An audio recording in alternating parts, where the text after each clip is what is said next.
Hello, and welcome to the Novi Conversation. I'm Steve Waltz. And I'm Holly Kutil. Holly, what are you doing here? Where's Jeff? Jeff's on vacation. So this was my golden opportunity to jump into his seat and just have some fun with you and talk to all of our listeners out there. Wow. You might have to help me because, I've always had Jeff. I might get lost. So just have to reel me in. Oh, I think you'll be fine. Just, I don't have brightly colored tennis shoes. I'm old school. They're just white, plain old white tennis shoes. And I won't pick on you nearly as much as Jeff does. Well, that's nice because, he can be a bully sometimes. I know, right? Like out there with those bright tennis shoes and sunglasses trying to order us around. Nice. Well, yeah, Jeff's out this week. Jeff, we hope you have a good vacation, and we're not even going to tell you about this podcast. We hope you figure it out on your own. Right. We're going to find out if he listens to him, right? I'll just tune in and hey, where'd that come from? That'll be fun. So I guess since you hijacked it, what do you want to talk about?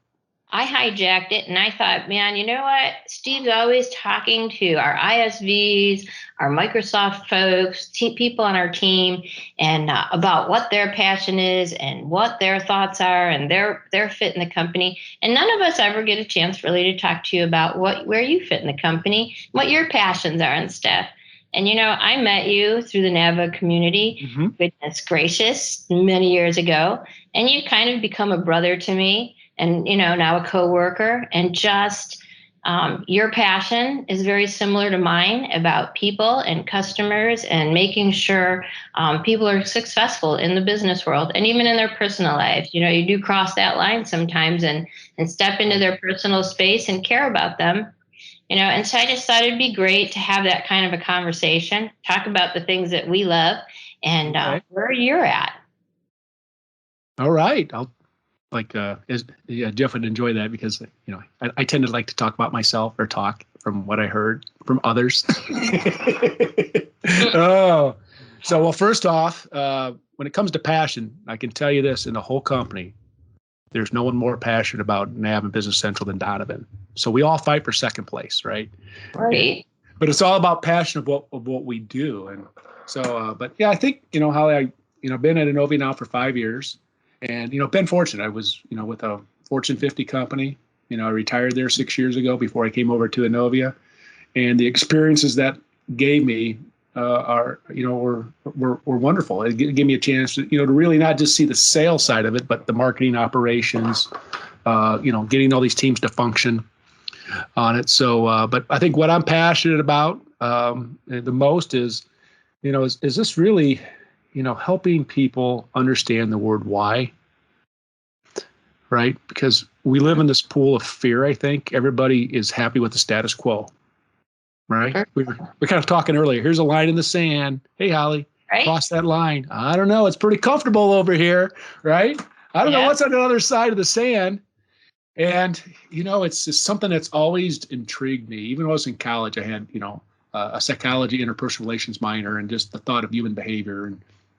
But in business, what we deal with a lot here at Innovi is helping people deal with that fear of change. Right. Because. Right. Whether it's an ISV, an implementation, or just a process change. Sometimes just a simple process change can push them over the edge. Well, yeah, because it's, with the ERP world and, the biggest thing when I came over and when Tom reached out to me and we had conversations is, okay, it's an ERP system because, when I was with the pharma company, we used SAP and Salesforce. There's thousands of users on both. And no salespeople touching the ERP system. You can live in a CRM, which was a good, now I understand why, right? I didn't really understand why then. I know now on it. But what happens is everybody wants to reinvent the old. And that has always perplexed me, right? And when I first started the first year, and I was talking with Tom, I said, everybody's like, they hate their ERP system until they implement the new one, and the old one seems like it was wonderful. I mean, you've been in this for a lot longer. Am I on something there? Or? Yeah, I think so. There's a comfort zone with what was and the fear of what's now going to happen in the new system. at the company I was at before, we moved into a new environment, and the first couple months were painful, and nobody liked it. And I kept saying, hang in there, we'll get through this rough stage. And then, we implemented in October. I says, give it till Christmas, and then you'll like the new toy. It'll be fun and new and exciting and shiny by Christmas. And, by February and Valentine's Day, y'all will be in love with it, and you'll forget about the old one. And that really kind of rang true. But yeah, when you first jump in, it's like, oh, what did we do? Right. Why did we make this change? But if you hang in there and stick with it, you'll find you really like it. And I think that's what you just said, is you had a plan at a high level, right, at a leadership level. And, people want to know you got your back. We have a plan. There are going to be bumps in the road. We'll figure it out. Right. And I do a lot of reading, and you talk with a lot of these leaders, you want to fail fast. Right. Versus, not that you want to fail, but now you know what not to do. Right. So, sometimes, especially in the world of sales, are your biggest lessons of learning. And, it's one of the things that what I've been very fortunate, because we have so many talented people here. I've learned to ask so many better questions because of the consultants we have and the other in customer engagement people in our leadership team. Is, if you think about like that fear of change. So, I've been in my house for 25 plus years. And for the last 15 years, my bride and I have been looking at our countertops going, we should get new countertops. And then about 2 years ago, our sink just started tripping a little bit. So almost 2 years later, we finally took the plunge to get new countertops. But I just accepted it like it's just there, right? And you're just used to it. And I told her when we were going through this, I wonder if we're going to look at each other and say, why didn't we do this 10, 15 years ago, or why? But it would be interesting to have that conversation. So my brother Bob works at Lowe's in Ohio, and he does flooring, and he was telling me how, I guess they are considered essentials in COVID. Did you know that? Right. And flooring is essential. Everybody's stuck at home staring at their walls, staring at their flooring, staring at their appliances. So for those type of companies, it's been good. So but we decided to make the plunge, and we met with this guy. And it's funny, the guy that I dealt with at Lowe's was named Jeff. So imagine that. How does that work out? And so after we did it, we said, they wanted $600 to pull out the current countertops, Holly. And I looked at him, I said, I can pull those out. I think I can do that. And I said, okay. And I go, what is that entitled? He goes, well, you just got to make sure it's all ready for the person to come in. So I said, what I understand is that I disconnect the plumbing, and you come in and you can connect everything back up, and we're all good. Yes. So they came out and did it. And then right before the guy left said, I'm like, aren't you going to hook the plumbing up? Well, that wasn't included in the work order. And I looked at the work order I signed, and guess what? It wasn't there. It wasn't there. So I'm like, okay. And I read it, but you know what? So I called the project manager, their project manager, and said to her, her name was Mary, wonderful person. And I said, Mary, I know in the conversation that was talked about that the plumbing would be hooked up, but I'm looking at this document that I signed. I go, shame on me. I didn't ask the right question. And she's like, well, let me reach out to Jeff. Well, Jeff was out that day. So Mary calls me back middle of the day and says, I'm talking to a supervisor. Later on that day, the supervisor says, we got your back. They came out the next day. That guy was here 2 hours, went to get parts, came back for another hour, and they paid, everything was included. And then they called me up to see how my experience was. And I told Mary, I said, Mary, you remind me of my company. And I said, I really appreciate what you guys did. And then I got a survey, gave them a great survey, but it made me think of like, I didn't know to ask about, it's one thing to unhook the plumbing, Holly. It's another thing to reconnect it. Yeah. Dishwasher, old things in there. So, but I really thought of our process that whole time, thinking, because sometimes we don't know what to ask, and they don't know what to tell. We just assume things. But what did that project manager do? What did Lowe's do? All right, they stepped up. They stepped up and made it right. And this is my first project. I was a Home Depot guy. We've done two, but my brother is like, he just loves it. He says how great the company is. And I'm like, okay, you're good to my brother. We're going to go with you. So, and just a great experience on that. But it's, it was that whole time of, and the thing as a salesperson, what I thought of was, granted that Jeff, he was out, but I explained to my wife, said, you could be great 90% of the time, right? Everything your intention was good. Your conversation was good. You're really trying to help the customer. But what would have happened if they would have said, you know what, you signed it, you don't get it, you got to pay a couple $100 for it? What do you think would have happened? You'd have probably paid the couple $100, but been not too happy with them. That's where I would have been back to where? Home Depot, probably. Exactly. And it's unfortunate because really I signed the document. Right. And anyone that mentioned a countertop project, you just said, oh, don't go to Lowe's. Yeah. And that's kind of, and I think, I really thought about you and your team a little bit on that. Like, and that does happen. Right. Yeah. I think you had a, instance where somebody wanted one on your team to be on their call with an ISV. Right. So they sent a support ticket in. What'd they do? Right. They said, well, what? We didn't want it to get billed for that. Yeah. And, there's confusion. It's a newer customer, and customer engagement people do things for free. And even though we tell them, right, at the end of the day, and I think that's kind of cool about how we, work at Innovia, is that at the end of the day, the account manager owns the account, but you and your team, all the project manager leadership team, communicate to that account manager and through them, right? And I think that's pretty cool. So, but I don't know if I went on a little. No, and I mean, even at the end of the day, so my team, what we tell them and what we talk about is that, a ticket comes in, react, help whoever it is. Right. If they're no longer our client, they've moved on and they send us support and want our help them. We'll figure the other part out later. If we're not sure if it's billable or not, help them. We'll figure that part out later. But the goal is always to get involved and help the client as quickly as possible and get them to success.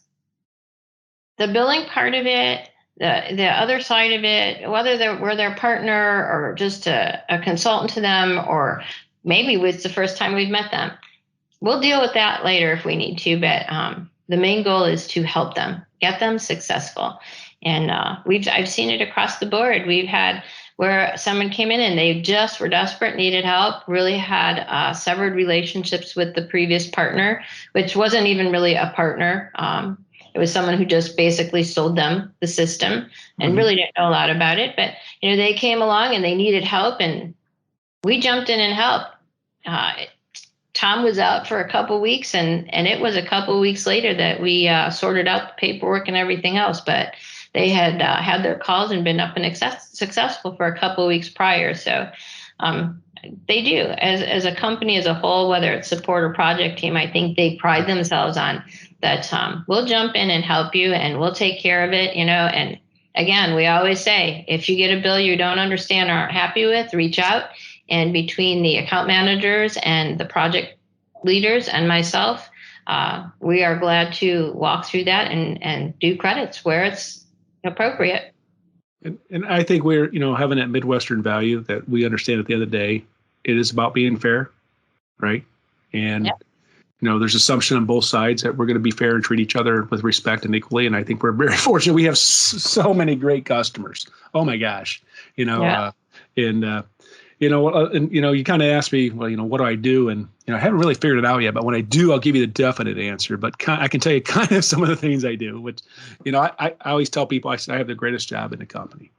I get to sell the talent at Innovia. But it's really more than just that, right? Because at the end of the day, we're all looking for a fit. And when I'm talking with, customers that are considering Innovia, when I tell them, and I try to do because of dealing with fear of change, is I let them know. I said, well, 30% of ERP systems have never gone live, and that's actually a low number. And then when they start talking about the CRM in it or wanting CRM, then I say, well, double that. It's about 2/3, which obviously I speak on that, and that's always blown my mind. The fact that it's controlling your contacts, activities, and that it's over the double failure rate. And it's adoption. There's a lot of other things. That's another story. But they're all like, I just want to bring it to their attention, especially if they're using QuickBooks, right? I'm sure those have been the, not the, it's been I would say, I don't know if a challenge is a word, when we started getting those people wanting to come over about 2 or 3 years ago with the D365. But when I have the conversations with these folks, I try to explain to them, Donovan really, he's Steve, this ain't QuickBooks, and he's right. And it's not. And, Right. Microsoft is kind of marketed, not purely that it's QuickBooks, it's QuickBooks on, on steroids. It's so much more, but this is a full-fledged ERP system. And if you don't make that blueprint, like when you build a house, you're making a blueprint, right? And if you don't have it, things can go awry. And I live in an area where there's a lot of Amish people. When you drive there, it's kind of like they built their house for their family. Well, they had a couple of daughters that got married, so they added rooms on, right? But the one bedroom connects to the master bedroom, so they got to walk through where the parents are. I'm like, I don't want a house like that, right? So if you knew that ahead of time, you would have designed the house thinking, maybe if we're going to have our kids stay here and as their family grows, that needs to be, taken into consideration. So I have a lot of those type of conversations with prospective customers, and that, I keep asking why. In sales, it's called the 5 whys. And I know we talk about that at Novia. And I had a friend of mine who went through a really bad situation, and I just saw him and, how's it going? He goes, oh, I'm fine. I'm like, then after about the third one, he's like crying, right? Because you kind of got to it.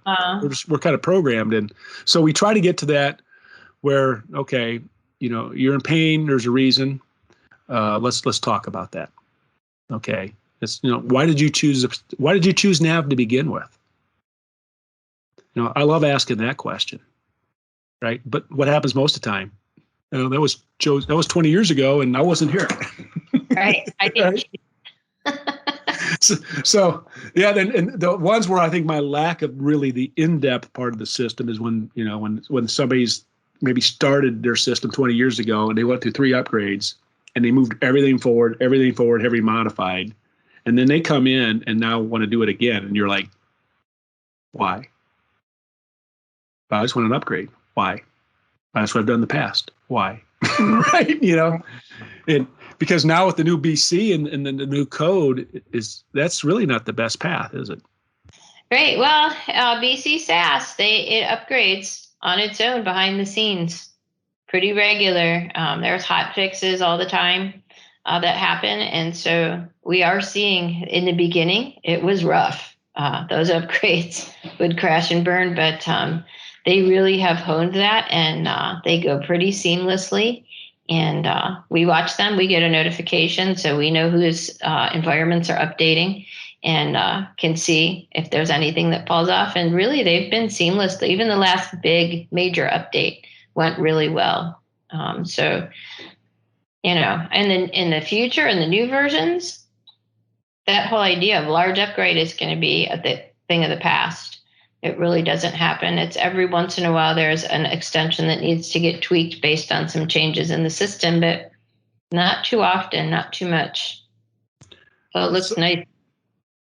So if somebody had it on premise, Business Central, and you said that they do the updates for the SaaS. Do they roll out an update for that, or is it still like an upgrade process? It's still an upgrade, a cumulative updates, and an upgrade process. The goal of, at this point, staying on premise would be that you have that time to build out from your old code to extensions. And then once you're in extensions, even in the new system, those upgrades get quicker because the extensions peel away. You do the upgrade and you put them back in place.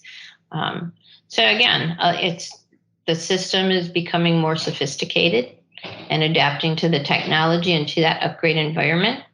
But if you're on-prem and you're considering an upgrade, some people will come back, like you talked about why, is, I went to the NAVUG summit and they said I should upgrade every 3 years and I'm at 4, so I should upgrade. That's probably a good case study there to, every 3 years is a good amount of time to schedule and plan your upgrades. But again, if your system's really working for you, it's still questionable whether, another year or 2 down the road is a better option. If there's something in the new improved environment that's going to help you or be great for your company, definitely you should schedule that upgrade. But there's a lot more to it than just planning an upgrade just for the sake of upgrading. Exactly. And I think a lot of times when I came over, our account managers were basically people that ran either, like Bob, basically, he actually ran a VAR, has been a CIO. We've had a couple people have been that. And, the whole mindset, it was easy to get, the customer says this, let's do it. But, I think what we've done is kind of went to that consultative type approach on, okay, why the upgrade? Like you just said. It's like having a car, right? Like if you could have a car that's 3 years old and or maybe you lease and you get a new car and you're like, I might keep this car, or you want to trade in. You can run all sorts of, ROI. Okay, I'm going to be out of warranty. I need to start putting, new brakes and all this other stuff in it. And, there's so many different ways to look at it. But at the end of the day, I told people, like, what, to me, it's easier if you like the car to write the check than if you don't like the car, right? But take care of the car. And, but most people research, one of the things that, as being a sales trainer in the past and dealing with others is, people that are trying to make transactions is that, they call it blind spotting, where and it's so prevalent now because of the internet, right? The World Wide Web makes us all smart, Holly, right? It does. I could live on Twitter and become a genius. It's kind of, I'm done with Twitter, but they always tell the truth. And they always tell the truth. Right. But like, let's get to that car analogy. Let's say you want to buy a brand new car. So 30 years ago, you had to go to the dealership to get the brochure. You couldn't get it online, right? You want to know if there's a rebate or there's a financial incentive. You just kind of had to go to the dealership.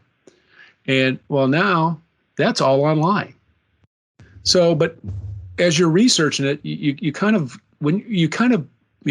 think you become an expert. I mean, you become knowledgeable. So we need to separate that, because you want to be knowledgeable so you can make a good decision. But are you really an expert, right? Because when I was doing my countertops, I talked to two other people that kind of went through the same process to kind of hear things on it.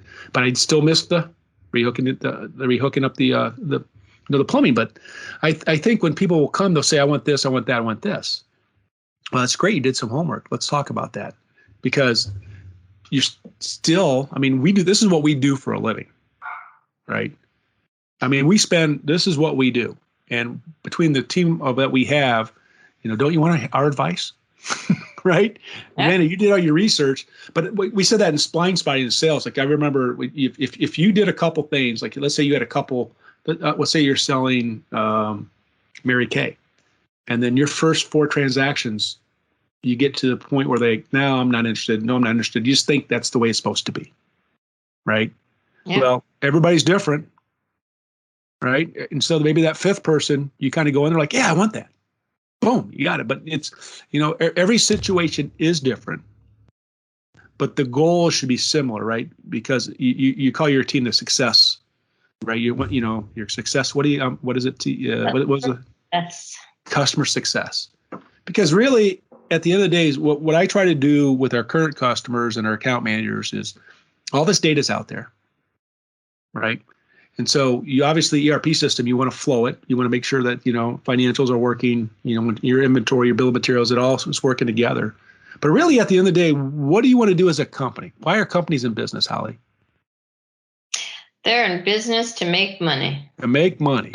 All right. We got some not-for-profits. I get it. But at the end of the day, it's about making money. And you also want to have good customer experiences. And so those are the conversations I try to have, understanding, with my background, how to have those type of conversations and say, okay, great. There's, if you look at our website, what we've done with our website the last 3 or 4 years, Tim and Keith have just done an amazing job, right? Right. Awesome job. Just an awesome job. But we've content. Yeah. Content is king. It's to empower our clients and other people using the system. So, we don't lock it down so that only our clients can see it. We put it out there for everyone to see it. And, that's the goal, is that we're empowering the community. Absolutely. And you're a NAV all-star. So, you're on the customer side. So you saw that, and you were the, chairman of the advisory committee. So I know people know that. Some of our new listeners might not know that, but I think, what I like about what you brought and what we've, the message, because it's, when I was in hospitals, account manager, and I called these large systems, there were so many silos. Like this silo is nursing, this silo is administration, this silo is dietary, this silo is pharmacy, and they didn't talk to each other. It's point fingers, it's there, it's that, and it doesn't really work well. And we'd have these conversations. I remember bringing directors over from each department to lunch or to a meeting, and that's the first time they ever met. Isn't that scary? And so I think through what we're trying to do as a partner is through the customer's eyes, right? If we're going to do what we say we do, we need to break down those silos. And the silos are strong in ERP, isn't it? When I hear, and I think it's great. The leadership team took a really, I think, bold move to kind of, do how we do business. But I think by doing that, reaching out, knowing that it's, did it help? Like, it's like the Lowe's experience, right? Oh, whoops. All right. Now we gotta work together and fix it for the customer. And as you know, if things go on, and I know you're the same way, if it goes a week or two and no one gets back with me, I freak out. I just, right? People want to know. I mean, things do slip through the cracks. We try to make it right. But at the end of the day, let me know what's going on, right? Just keep me in the loop on that one. So, well, this is kind of fun without Jeff. Maybe right? Jeff, you're fine, Jeff. Kind of fun. We do like I gotta be careful how he doesn't boot me. But it is fun. And again, we go back to we talk about our clients aren't ERP experts. That's not their career. They all have jobs. They all have business. They're accountants. They're purchasing agents. They're warehouse managers. They're operations officers. All these different jobs and responsibilities they have. The ERP is not, what they're knowledgeable. That's not their home base. They're going to learn the system and use it properly, but they don't know the mechanics of the whole ERP, the development side of it and things. That's where we come into play is really helping them to see that, talking them through those things with those why questions is why you want to do that. Why would you think of doing that? And pointing them in the right directions. And sometimes it's just giving them some ammunition to go back and say, here's what those fields really mean. Here's what is in the system already. Go back to the team and see if they can't utilize what's there in BaseNav. Then looking at, here's some ISVs. There's some great partners out there in the software world that link right up to Nav and Business Central that can help them through everything that they're doing and wanting to do without adulterating the BaseNav system. And so, pointing them to some of those to look at and utilize. And then if it really is something that's going to help them and improve performance and productivity, and sometimes it's just a case study based on their industry. It's something they need that's not really there. Then going forward with those modifications and changes to the system to help them to meet those needs. And we have some that have some pretty customized systems based on their industry that we've done and we see. But for the whole, that's the whole idea of the consulting world is we are here to help them make the most and the best out of that ERP, that their company becomes successful. Those are great points. And, I think of when you talk about verticals, and I really didn't understand what the vertical world was until I got to Innovia. And then, you think, wow, that's a great idea. Then you realize, if you're with the wrong vertical and what that can do, and they only do 75% that what you want. And I'm not going to give names. We do a lot of food though. And, the fact that they hold you captive because they got your code and you can't go anywhere is crazy. Right. And because I was like, why would you want to heavily modify your system with maybe a partner like us or somebody else versus going to the one of these verticals? Well, now I kind of understand because, if you're not happy with your partner, you can go to another partner. Right.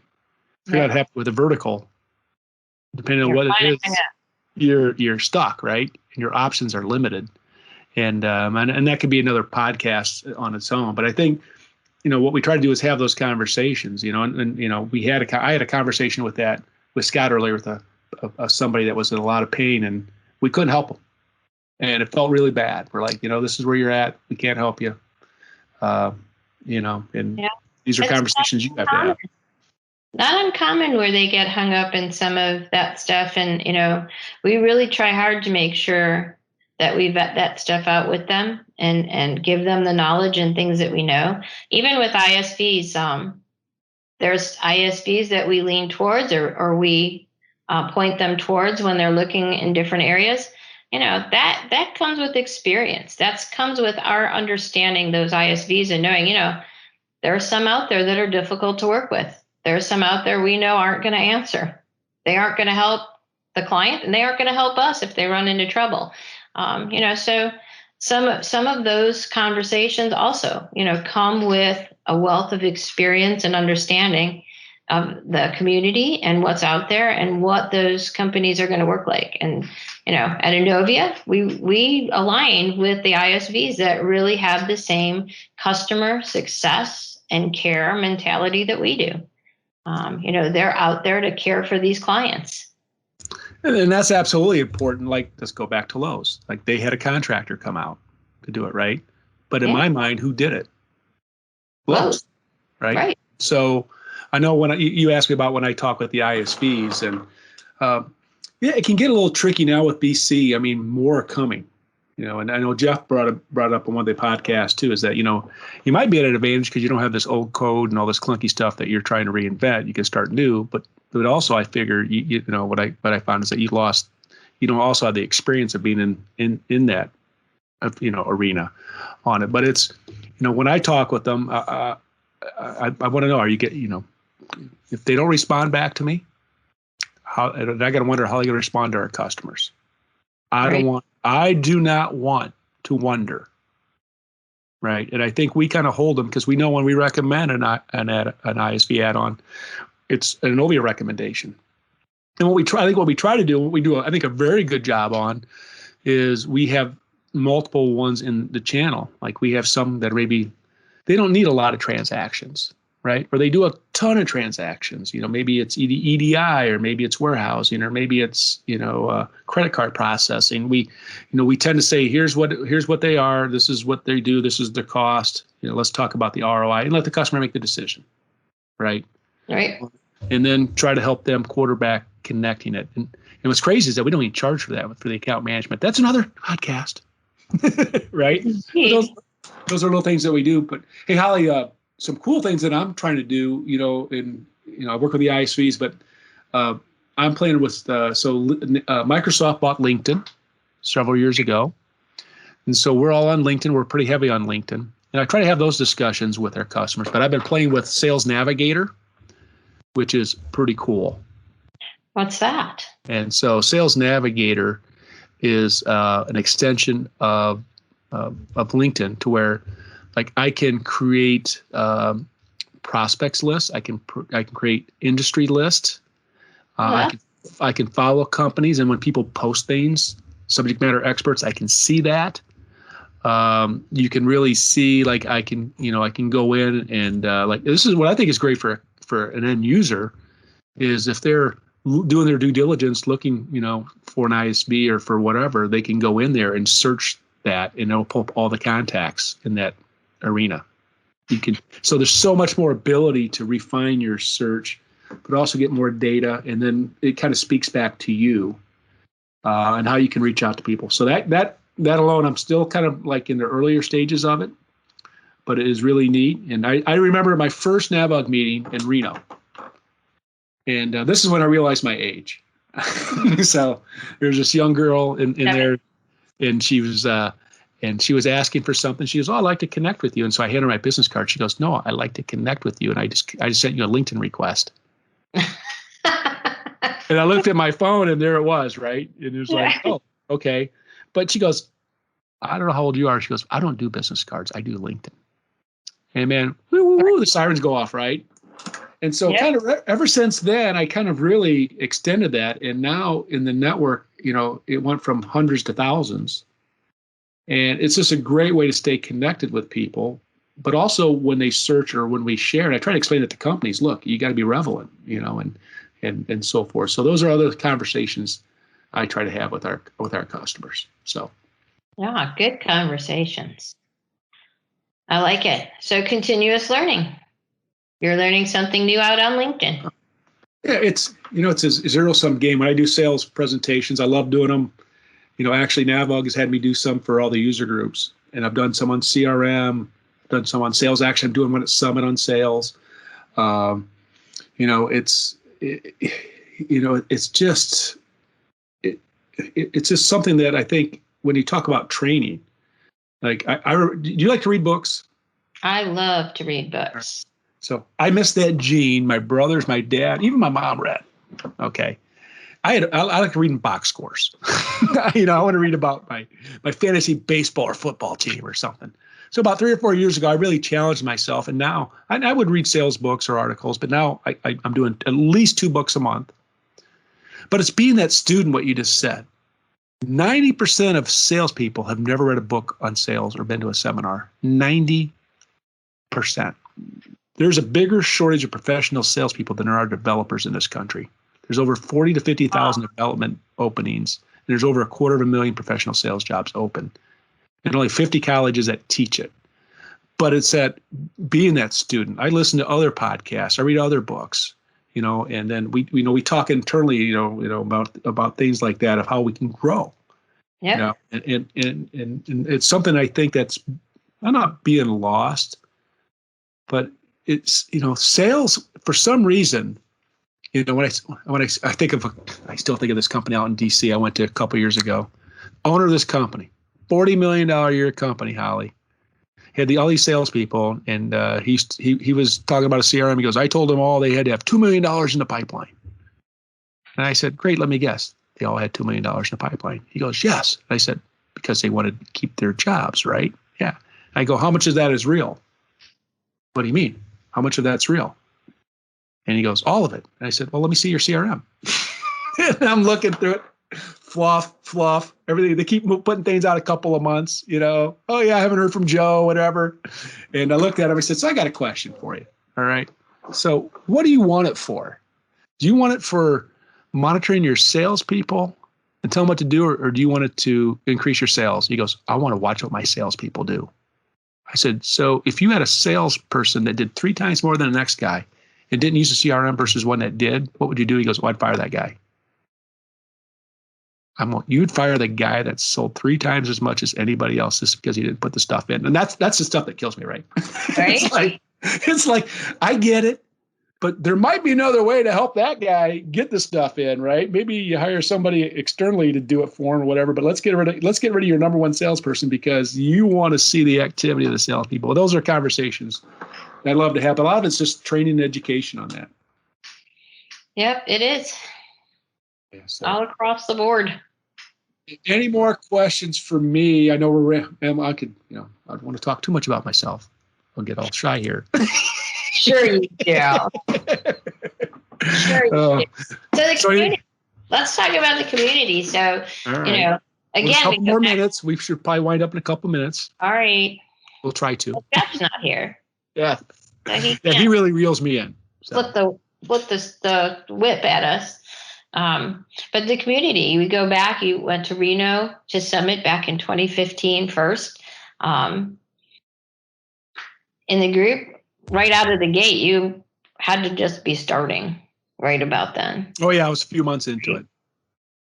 So right before Reno, we kicked off the Great Lakes User Group. And so Tony Darden, who is a client for Inovia, and myself worked together, and we kicked off Great Lakes Navig User Group. And you were there. And, that's where I first met you and Alan and Tom and got to know you guys. And over the years with that group, you guys were very involved. I began to call you guys our surrogate partner because you were there to help everyone and anyone. Again, that Inovia mentality of like, you need help, I'm going to help. We'll figure out the payment part of it, or if it's just a gratis thing later. But, we're here to help and be there for you. And just the love for the community and the people. Donovan would come to the meetings, and it was just great, great fun. I do miss those meetings.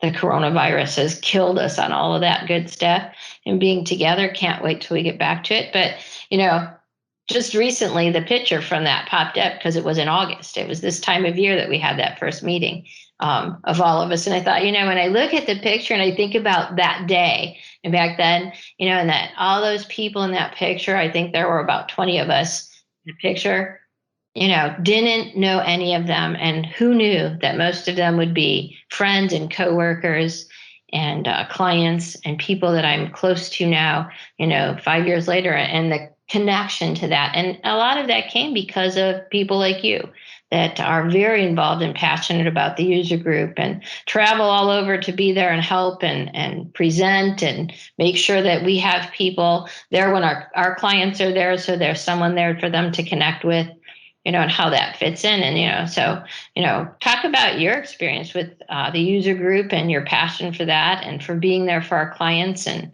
I know I love being there just to hang out with the clients. That's my favorite part, is just to be with the people and talk with them and eat lunch and hear what they've got going on. Well, I think it kind of trickled down from when I got hired. Donovan started the first chapter in Madison, Wisconsin called Mad Dog. And, and then look what it has become. And when for me, I was kind of more selfish for me because, I want to learn about the product.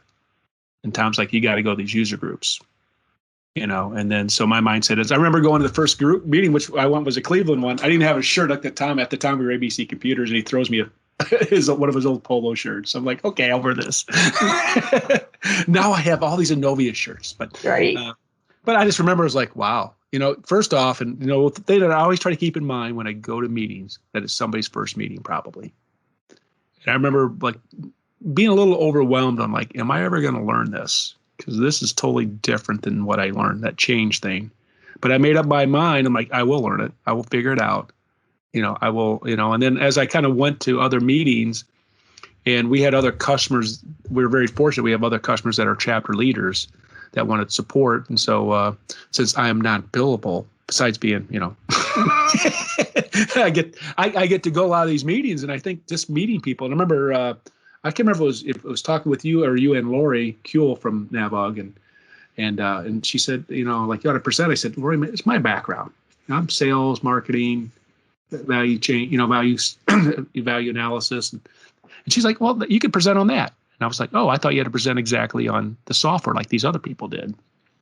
And so I think by your encouragement, her encouragement really drove me to help get more focused on doing that. And now it's like, it's fun, and I get my annual nomination for an all-star, and I get my annual nomination to clap for somebody else.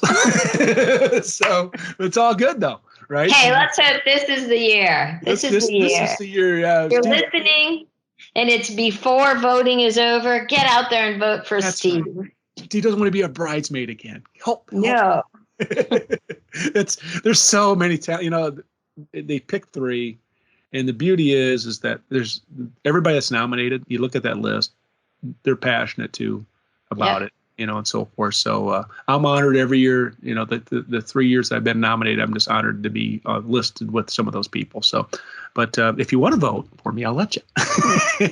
So anyway, Holly, I'm very fortunate I get to go and present and help our customers and so forth. So, but we're winding down here. Any party message you want to say to Jeff? If should we give? What we haven't done? We haven't given out something free for a while. Oh, hey, let's do that. And I was talking with Angie. I said, hey, Angie, do you have any backpacks? She goes, we got some new backpacks coming in. Yeah, so I don't have a new backpack yet. You do or don't? No, I don't. Okay. So the winner will have one before me. All right. So let's do a new backpack. What do you think what do you think that it should be? What do you think for the contest here? I think we should do something like, hashtag Holly for the podcast.